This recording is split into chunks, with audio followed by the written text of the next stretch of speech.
Saudi अरब में मौजूद बहुत सारे गैर मुल्की अफराद इस परेशानी में मुब्तला हैं कि इनके हरूब लगे हुए हैं और सऊदी वजारत अफरादी क़ुव्वत की जानिब से पिछले दिनों जो एलामिया जारी हुआ था, वो गैर मुल्की अफराद जिनके पुराने हरूब हैं, जितनी जल्दी मुमकिन हो सके वो दूसरी जगह पर अपना नकल कफाला करवा लें।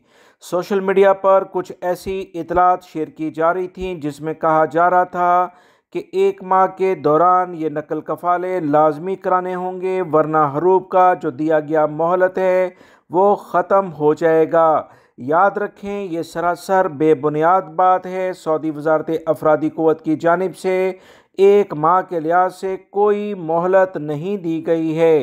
गैर मुल्की अफराद को सिर्फ कवानीन के बारे में आगाह किया गया। लाजमी तौर पर इन कवानीन पर अमल करते हुए आप अपना हरूब कैंसिल करवाएं। नया कफील इस बात की जिम्मेदारी ले। जितने भी वाजिबात सऊदी वजारत अफरादी क़ुव्वत की जानिब से तय किए जाते हैं वो लाजमी नया कफील अदा करेगा। अकामे से मुतल्लिका हों, ट्रांसफ़र के इशू हों या दीगर गवर्नमेंट टैक्सेस से मुतल्लिका चीज़ें, वो तमाम की तमाम फिर ज़िम्मेदारी नए कफ़ील की हो जाएगी। सऊदी वजारत अफरादी क़ुव्वत की जानिब से बड़ी वजाहत के साथ इस तमाम सूरत हाल के बारे में बता दिया गया है।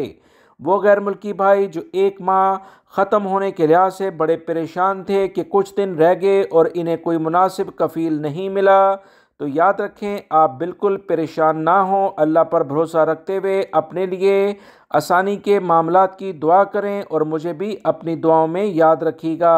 याद रखें, सऊदी अरब में जो कवानीन सऊदी वजारत अफरादी क़ुव्वत की जानिब से बावसूख ज़राए से शेयर किए जाते हैं वो बग़ैर किसी ताख़ीर से आप तमाम भाइयों तक पहुँचाए जाते हैं।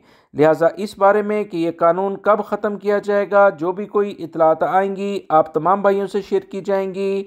फ़िलहाल अभी ये कानून जारी है। जितनी जल्दी मुमकिन हो सके अपने हरूब कैंसिल करवा लें।